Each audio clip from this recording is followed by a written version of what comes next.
ఏడుస్తా ఉంది ఆ సమాధి బయట. ఈ లోపల ఉన్నాడు, అమ్మాయి ఎందుకు ఏడుస్తున్నావు అన్నాడు. నా ప్రభువుని ఎవరో ఎత్తుకుపోయారు అని. యేసుక్రీస్తు వారు వెనకతలుండి అమ్మా ఎందుకు ఏడుస్తున్నావు అని ఆయన కూడా అడిగాడు. ఆమె వెనక్కి తిరిగి ఏం చేసినాడు, ఆయన తోటమాలి అనుకొని, అయ్యా అయ్యా, దేవుడు నిజంగానే తోటమాలి. ఆది కాండంలో ఆయన తోటమాలే కాదు, పునరుత్థానాన్ని ఇచ్చినటువంటి సమయంలోనే ఆయన తోటమాలి కాదు. పాడైపోయినటువంటి మన తోటలను మరలా ఎలా బాగు చేస్తాడో అర్థమవుతుంది.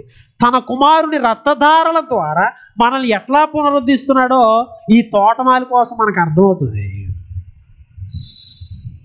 నీ నివాస స్థలములను సరిచేయగలిగిన వాడు ఈ తోటమాలి. ఎవరు?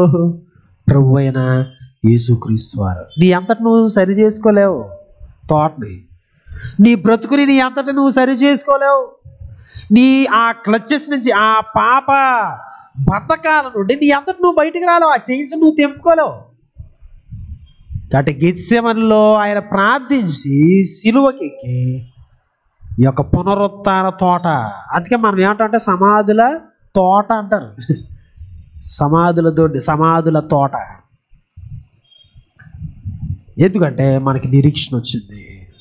మరియు స్ఫటికం వలె మెరయునట్టి జీవజలములనది దేవుని యొక్కయు గొర్రెపిల్ల యొక్కయు సింహాసనం వద్ద నుండి ఆ పట్టణపు రాజవీధి మధ్యను ప్రవహించుట ఆ దూత నాకు చూపాను. ఆ నది యొక్క ఏవలను ఆవలను జీవవృక్షం ఉండెను. అది నెల నెలకు ఫలించుచు 12 కాపులు కాయను. ఆ వృక్షం యొక్క ఆకులు జనములను స్వస్థపరచుటకే వినియోగించును. ఇక మీదట శాపగ్రస్తమైనది ఏది దానిలో ఉండదు.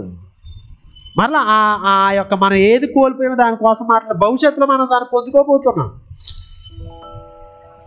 పునరుత్థాన శక్తి చేత నీ యొక్క జీవితము, నీ కుటుంబము సరిచేయబడితే ఆ జీవవృక్ష ఫలాల్ని మనం మరలా చూస్తాం. ఆ నదిని మరలా చూస్తాం. ఆ తోటను మరలా చూస్తాం.